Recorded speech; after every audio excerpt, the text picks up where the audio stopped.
بسم اللہ الرحمن الرحیم۔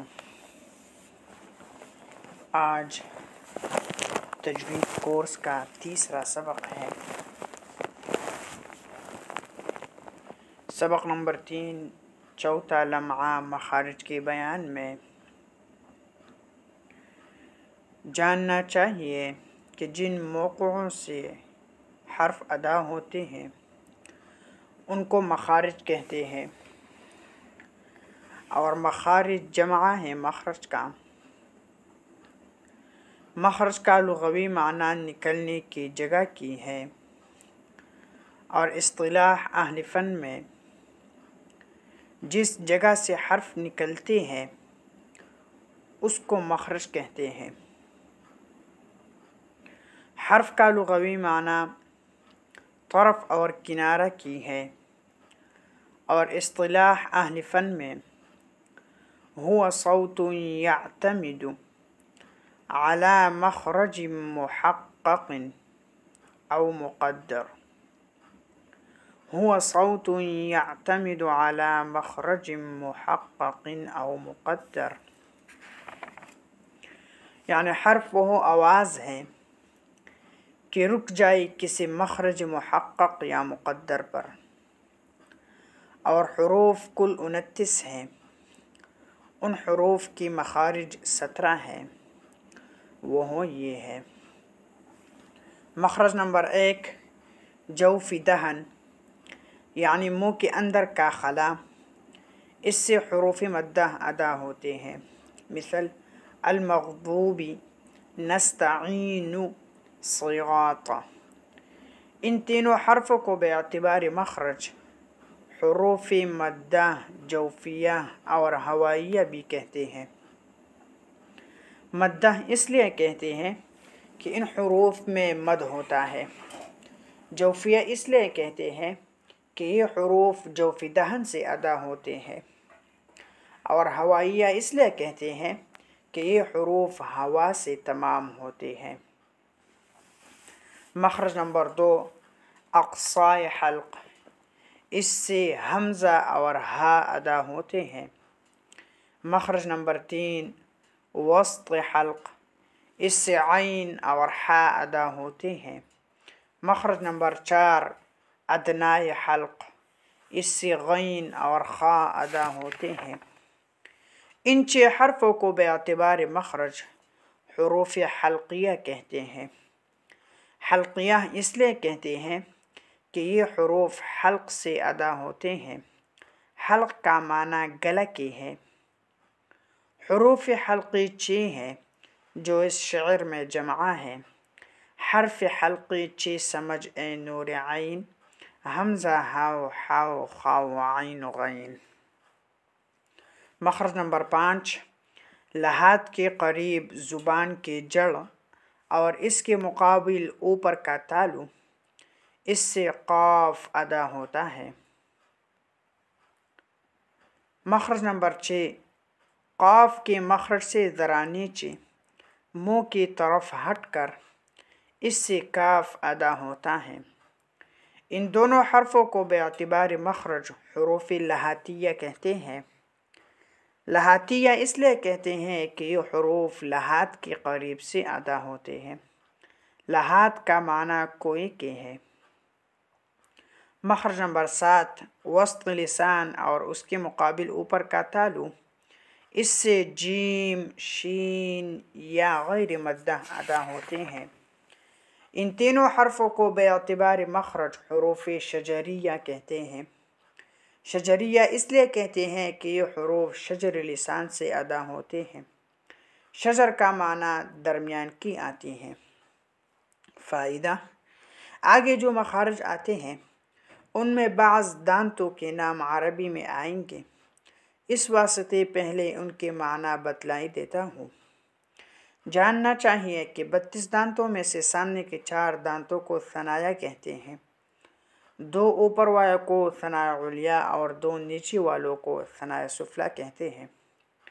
پھر ان ثنایا کے پہلوں میں جو 4 دانت ہیں، یعنی 2 اوپر، 1 دائیں جانب اور 1 بائیں جانب، اور 2 نیچے، 1 دائیں جانب اور 1 بائیں جانب، ان 4 دانتوں کو رباعیات اور قواطع بھی کہتے ہیں۔ قواطع کا معنی کاٹنے کے ہے۔ پھر ان رباعیات کے پہلو میں جو 4 دانت ہیں، یعنی 2 اوپر ایک دائیں جانب اور ایک بائیں جانب اور 2 نیچے ایک دائیں جانب اور ایک بائیں جانب، ان 4 دانتوں کو انیاب اور کواسر کہتے ہیں۔ کواسر کا معنی توڑنے والے۔ پھر ان انیاب کے پہلو میں جو 4 دانت ہیں، یعنی 2 اوپر ایک دائیں جانب اور ایک بائیں جانب اور 2 نیچے ایک دائیں جانب اور ایک بائیں جانب، ان 4 دانتوں کو بواحق کہتے ہیں۔ بواحق اس لیے کہتے ہیں کہ یہ ہنستے وقت ظاہر ہوتا ہے۔ پھر ان بواحق کے پہلو میں جو 12 دانت ہیں، یعنی 6 اوپر 3 دائیں جانب اور 3 بائیں جانب اور 6 نیچے 3 دائیں جانب اور 3 بائیں جانب، ان 12 دانتوں کو طواحن کہتے ہیں۔ طواحن کا معنی پیسنے والے۔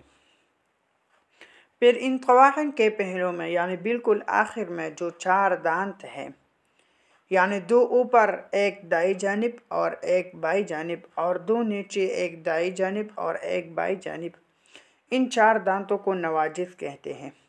نواجذ کا معنی عقل کے کمال تک پہنچنے والے دانت۔ ان 20 دانتوں کو یعنی 4 بواحق، 12 طواحن اور 4 نواجذ کو اضراس کہتے ہیں۔ اضراس کا معنی ڈاڑھی کے ہے۔ یاد کی آسانی کے لیے کسی نے ان سب دانتوں کے نام کو نظم کر دیا ہے۔ وہ نظم یہ ہے تعداد دانتوں کے کل 30 اور 2، ثنایا ہے 4 اور رباعی ہے 2 2، ہے انیابی 4 اور باقی رہے 20، کی کہتے ہیں قراء اضراس انہیں کو۔ بواحق ہے 4، طواحن ہے 12، نواجذ بھی ہے ان کی بازو میں 2 2۔ مخرج نمبر 8، حرف لسان اور اضراس علیہ کی جڑیں۔ اس سے ضاد ادا ہوتا ہے، خواہ دائیں طرف سے ہو یا بائیں طرف سے، مگر بائیں طرف سے آسان ہے، اور دونوں طرف سے ایک دم ادا کرنا بھی صحیح ہے مگر بہت مشکل ہے۔ اور اس حرف کو حرف حافیہ بھی کہتے ہیں۔ حافیہ اس لیے کہتے ہیں کہ یہ حرف حرف لسان سے ادا ہوتے ہیں۔ حافہ کا معنی کروٹ کی ہے۔ مخرج نمبر 9، طرف لسان مع کچھ حصہ حافہ اور ثنایا رباعی ناب اور بواحق کے مسوڑے، اس سے لام ادا ہوتا ہے، خواہ دائیں طرف سے ہو یا بائیں طرف سے، مگر دائیں طرف سے آسان ہے اور دونوں طرف سے ایک دم ادا کرنا بھی صحیح ہے۔ مخرج نمبر 10، طرف لسان اور ثنایا رباعی ناب کے مسوڑے، اس سے نون ادا ہوتا ہے۔ مخرج نمبر 11، طرف لسان مع ظہر لسان اور ثنایا رباعی کے مسوڑے، اس سے غا ادا ہوتا ہے۔ ان تینوں حرفوں کو باعتبار مخرج حروف طرفیہ اور ذلقیہ کہتے ہیں۔ طرفیہ اور ذلقیہ اس لیے کہتے ہیں کہ یہ حروف طرف لسان سے ادا ہوتے ہیں۔ طرف اور ذلق دونوں کا معنی کنارہ کی آتے ہیں۔ مخرج نمبر 12، نوک لسان اور ثنایا علیہ کی جڑیں، اس سے طا دال تا ادا ہوتے ہیں۔ ان تینوں حرفوں کو باعتبار مخرج حروف نطعیہ کہتے ہیں۔ نطعیہ اس لیے کہتے ہیں کہ یہ حروف نطع کے قریب سے ادا ہوتے ہیں۔ نطع کا معنی کردری جگہ کی ہے۔ مخرج نمبر 13، نوک لسان اور ثنایا علیہ کے اندر والے کنارے، اس سے ظا ذال ثا ادا ہوتے ہیں۔ ان تینوں حرفوں کو باعتبار مخرج حروف لثویہ کہتے ہیں۔ لثویہ اس لیے کہتے ہیں کہ یہ حروف لثہ کے قریب سے ادا ہوتے ہیں۔ لثہ کا معنی مسوڑے کے ہے۔ مخرج نمبر 14، زبان کا سرا اور ثنایا سفلی کے اندر والے کنارے مع کچھ اتصال ثنایا علیہ کے، اس سے صاد زا سین ادا ہوتے ہیں۔ ان تینوں حرفوں کو باعتبار مخرج حروف اصلیہ اور صفیریہ کہتے ہیں۔ اصلیہ اس لیے کہتے ہیں کہ یہ حروف زبان کی باریک اور پتلی جگہ سے ادا ہوتے ہیں، اور صغیریہ اس لیے کہتے ہیں اور صفیریہ اس لیے کہتے ہیں کہ ان حروف میں صفت صفیر پایا جاتا ہے۔ صفیر کا معنی مثل سیٹی کی آواز کے ہے۔ مخرج نمبر 15، نیچے ہونٹ کا شکم اور ثنایا علیہ کے کنارے، اس سے فا ادا ہوتا ہے۔ مخرج نمبر 16، دونوں ہونٹ اس سے با، میم، واو غیر مدہ ادا ہوتے ہیں۔ با اور میم اطباق شفتین سے، اور واو انضمام شفتین سے، اور با ہونٹوں کے تر حصہ سے سختی کے ساتھ ادا ہوتے ہیں، اس لیے اس کو بحری کہتے ہیں، اور میم ہونٹوں کے خشک حصہ سے نرمی کے ساتھ ادا ہوتا ہے، اس لیے اس کو بری کہتے ہیں۔ ان چار حرفوں کو یعنی فا، با، میم، واو غیر مدہ کو باعتبار مخرج حروف شفویہ کہتے ہیں۔ شفویہ اس لیے کہتے ہیں کہ یہ حروف شفتین سے ادا ہوتے ہیں۔ شفت کا معنی ہونٹ کے ہے۔ مخرج نمبر 17، ناک کا بانسا، اس سے غنہ ادا ہوتا ہے، اور غنہ کا بیان آگے 9ویں اور 10ویں لمحہ میں انشاءاللہ تعالی آئے گا۔ فائدہ نمبر 1، یہ مخارج الحروف کا بیان ہو رہا ہے، اور مصنف رحمہ اللہ فرماتے ہیں کہ ناک کا بانسا، اس سے غنہ ادا ہوتا ہے، اور غنہ ایک صفت ہے، تو اس کو مخارج میں کیوں ذکر کیا گیا؟ تو اس کا جواب یہ ہے کہ یہاں غنہ سے مراد نون مخفی ہے، نہ کہ صفت غنہ، اور ظاہر ہے کہ نون مخفی حرف ہے، صفت نہیں ہے۔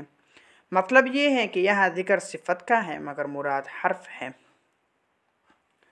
فائدہ نمبر 2، کسی حرف کے مخرج معلوم کرنے کا آسان طریقہ یہ ہے کہ اس حرف کو ساکن یا مشدد کر کے اس سے پہلے حمزہ متحرک لگا دو۔ اب اگر اس حرف کی آواز اس جگہ پر ختم ہوئی جس جگہ اہل فن نے اس کا مخرج بیان کیا ہے، تب تو اپنے ادا کو صحیح سمجھے، ورنہ غلط تصور کرے اور صحیح کرنے کی پوری کوشش کرے، مثل اش، آ وغیرہ۔ مخارج کے اعتبار سے حروف کے اسماء: نمبر 1، الف، واو، یا غیر مدہ، حروف مدہ جوفیہ اور ہوائیہ ہے۔ نمبر 2، حمزہ، ہا، عین، حا، غین، خا، حروف حلقیہ ہے، اس کا مجموعہ اغح، خاعہو ہے۔ نمبر 3، قاف اور کاف حروف لہاتیہ ہے۔ نمبر 4، جیم، شین، یا غیر مدہ حروف شجریہ ہے۔ نمبر 5، ضاد حرف حافیہ ہے۔ نمبر 6، لام، نون، را حروف طرفیہ اور ذلقیہ ہے۔ نمبر 7، طا، دال، تا حروف نطعیہ ہے۔ نمبر 8، ظا، ذال، ثا حروف لثویہ ہے۔ نمبر 9، صاد، زا، سین حروف اصلیہ اور صفیریہ ہے۔ نمبر 10، فا، با، میم، واو حروف شفویہ ہے۔ نمبر 11، نون اور میم حروف غنہ ہے۔ فائدہ نمبر 3، مخارج 2 قسم پر ہیں۔ Number 1، مخارج محققہ، number 2، مخارج مقدرہ۔ مخارج محققہ کی تعریف: هو جزء معین من اجزاء الحلق او اللسان او الشفہ، یعنی وہ حصہ مقررہ جو اجزاء حلق یا لسان یا شفت میں سے ہوں۔ نمبر 2، مخارج مقدرہ کی تعریف یہ ہے کہ جو اجزاء حلق یا لسان یا شفت میں سے نہ ہوں، اور یہ ناک کا بانسا ہے، یا ہو مگر جزء معین نہ ہو، اور یہ جوف دہن ہے۔ مخارج محققہ 15 اور مخارج مقدرہ 2 ہیں۔ یہ آج کا سبق تھا۔